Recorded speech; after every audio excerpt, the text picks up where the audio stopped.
આપું સમજવા જેવા શબ્દો છે.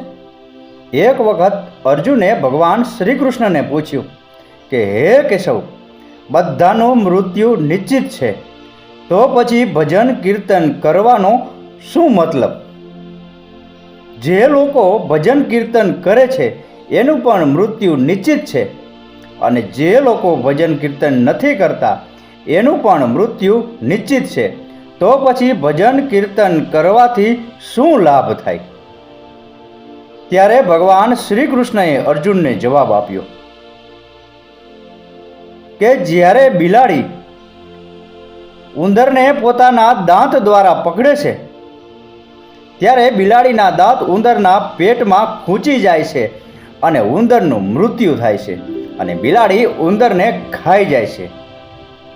પણ એ જ બિલાડી જ્યારે પોતાના બચ્ચાને દાંત દ્વારા પકડે છે અને એક સ્થાનેથી બીજા સ્થાને લઈ જાય છે ત્યારે બિલાડીના બચ્ચાને કંઈ નથી થતું.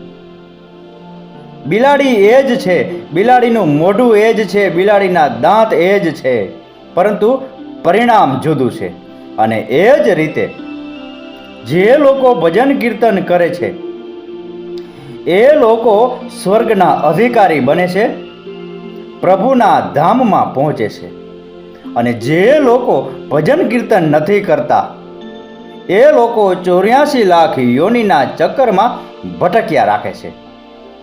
બાપુ, આપણા શાસ્ત્રોમાં કહ્યું છે કે પ્રભુ ભજન કરવાથી, ભજન કીર્તન કરવાથી આપણને 84 લાખ યોનિના ચક્કરમાંથી મુક્તિ મળે છે, આપણા આત્માનું કલ્યાણ થાય છે.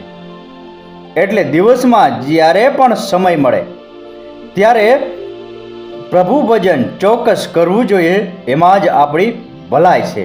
રાકેશ ગીરીના આ શબ્દો સમજાઈને વંદન. આપનો દિવસ શુભ રહે. મહાદેવ હર.